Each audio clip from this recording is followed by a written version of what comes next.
Dear students, आज हम पढ़ने वाले हैं इन्वायरमेंटल स्लाइड्स क्लास 5 से 14 चैप्टर मैन एंड इन्वायरमेंट का सेकंड पार्ट। फर्स्ट पार्ट में काफ़ी कुछ हमने पढ़ लिया था। चलिए देखते हैं आगे क्या है इस चैप्टर में, क्या सीखते हैं हम। Living things are dependent on each other for food. हमने पढ़ा था कि जो लिविंग थिंग्स होती है वो अपने खाने के लिए एक दूसरे पर डिपेंड होती है। ऐसा नहीं है कि अकेले ही अपने आप को जिंदा रख ले, अकेले ही सर्वाइव कर ले। Right, no organism lives by itself independently. कोई भी जीव जो है वो एक स्वतंत्र रूप से हम कहें कि अपने आप पर डिपेंड होकर जिंदा नहीं रह सकता। So all organism live together with their physical environment. तो इस फिजिकल इन्वायरमेंट में यानी कि इस धरती पर सभी जो ऑर्गेनिज्म है वो एक साथ रहते हैं। Okay, a group of living organism together with the physical environment is called the ecosystem.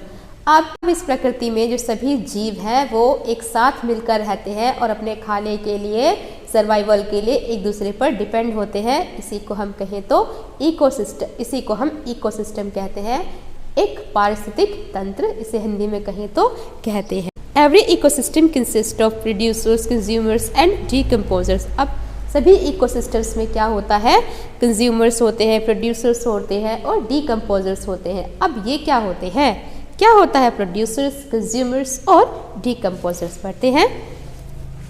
The sun is the primary source of energy. अब हमें पता है कि हमारी धरती पर जो एक कहे ऊर्जा का एकमात्र सोर्स क्या है, वो है सूरज। सूरज से ही हमें गर्मी मिलती है, ऊर्जा मिलती है और सूरज की वजह से ही इस धरती पर जीवन संभव है। Right, the producers use the sun's energy along with the carbon dioxide and water to produce their food. अब देखिए जो प्रोड्यूसर्स हैं, प्रोड्यूसर्स में कौन आते हैं, प्रोड्यूसर्स में आते हैं प्लांट्स। तो आप लोग पहले भी पढ़ चुके हैं, हम डिस्कस कर चुके हैं इसके बारे में। जो ग्रीन प्लांट्स होते हैं उनको किस चीज़ की ज़रूरत होती है, ग्रो करने के लिए, बढ़ने के लिए सनलाइट की, CO2 की, वाटर की ज़रूरत होती है। एयर, वाटर एंड सनलाइट, इन सब से ही जो पौधा है वो अपना खाना बनाता है और जिंदा रहता है। This process is called photosynthesis और इस प्रोसेस को हम फोटोसिंथेसिस कहते हैं। ये हम पढ़ चुके हैं, पौधे, एयर, वाटर एंड सनलाइट। ठीक है, फोटोसिंथेसिस प्रोसेस को हम कहते हैं। This is an example of interaction between the physical and biological environment. तो ये एक उदाहरण है कि फिजिकल और बायोलॉजिकल इन्वायरमेंट जो है वो एक दूसरे पर डिपेंड है, एक दूसरे पर निर्भर है। All green plants are called producers. अब जो सभी ग्रीन प्लांट्स होते हैं उनको हम प्रोड्यूसर्स कहते हैं। फॉर एग्जाम्पल प्लांट्स हैं, ट्रीज हैं या ग्रास है। Okay, consumers are those who depend upon plants for food. अब कंज्यूमर्स में कौन आते हैं, कंज्यूमर्स का हिंदी मीनिंग कहे तो होता है उपभोक्ता, यानी कि अपने खाने के लिए प्लांट्स पर जो डिपेंड रहने वाले हैं उनको हम कंज्यूमर्स बोलते हैं। अब कौन कौन है डिपेंड हम लोग भी हैं, डिपेंड जानवर भी हैं, पक्षी भी हैं, है ना। सभी लिविंग ऑर्गेनिज्म जो है वो एक तरीके से कहें तो प्लांट्स पर डिपेंड है, डायरेक्टली और indirectly. Right, and this includes animals and human beings. अब इसमें ह्यूमन बींग्स भी आते हैं, यानी कि इंसान भी आते हैं और जानवर भी आते हैं। सभी एक तरीके से डायरेक्टली और इनडायरेक्टली पौधों पर डिपेंड है अपने सर्वाइवल के लिए, अपने खाने के लिए, खुद को जिंदा रखने के लिए। Some animals depend directly on plants for food. अब कुछ जानवर ऐसे हैं जो प्रत्यक्ष रूप से पौधों के ऊपर डिपेंड है, यानी कि वो सीधे पौधों को ही खाकर जिंदा रहते हैं। They eat only plants, leaves and grass. वो क्या खाते हैं, वो पत्तियाँ खाते हैं, पौधों को खाते हैं या फिर घास को खाते हैं। These are known as herbivores. इनको हम क्या कहते हैं, herbivores कहते हैं, यानी कि घास खाने वाले शाकाहारी जानवर। जिनमें कौन कौन आते हैं, जिनमें बकरी आ जाती है या फिर भैंस आ जाती है, गाय आ जाती है, भेड़ आ जाती है ना। ये ऐसे जानवर हैं, घोड़े, ये ऐसे जानवर हैं जो कि डायरेक्टली प्लांट्स पर डिपेंड है अपने खाने के लिए, खुद को जिंदा रखने के लिए। Some animals depend indirectly on plants for food. अब कुछ जानवर ऐसे हैं जो इनडायरेक्टली पौधों पर डिपेंड है। कैसे, they eat flash of grass eating animals. वो क्या खाते हैं, वो ग्रास ईटिंग एनिमल्स के मांस को खाकर जिंदा रहते हैं। They are called carnivorous. और ऐसे जानवरों को हम कहते हैं कॉर्निवोरस, यानी कि मांसाहारी जानवर, जो क्या करते हैं, घास खाने वाले जानवरों को, यानी कि शाकाहारी जानवरों को खाकर जिंदा रहते हैं। तो इनडायरेक्टली हुए ना डिपेंड पौधों पर ही।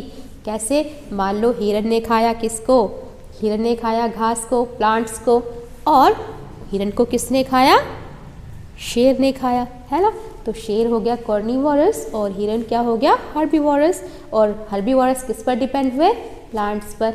और हर्बीवोरस के ऊपर कौन डिपेंड हुए?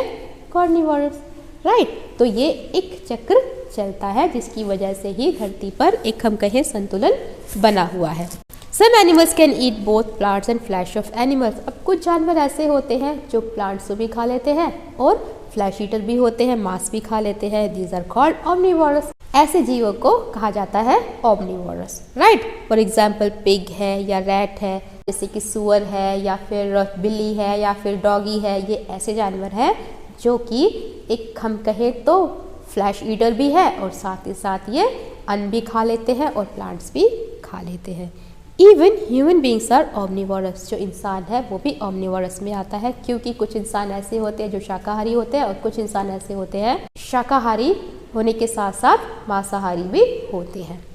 Some organism decompose the dead remains of plants and animals। अब कुछ ऑर्गेनिज्म, कुछ जीव ऐसे होते हैं जो मरे हुए जानवरों को खाते हैं। एक तरीके से हम कहें तो इन्वायरमेंट को साफ करते हैं। उनको कहा जाता है डिकम्पोजर्स, राइट, यानी कि अपघटक, जिसमें कि बैक्टीरिया आते हैं या फंगीज आते हैं। जो जानवर मर जाते हैं ये क्या करते हैं? ये उनको खा जाते हैं। आपने देखा होगा कई बार कि जैसे कोई जानवर मर गया तो कुछ टाइम बाद आपको वहाँ पर कुछ भी नहीं दिखाई देता है। कौन खा जाता है इनको? पर बैक्टीरिया लग जाते हैं या फिर और इंसेक्ट्स पैदा हो जाते हैं, वो इसको खा जाते हैं। अब ये देखिए आप यहाँ पर ये लॉयन है, ये किसको खा रहा है? ये हिरन को खा रहा है।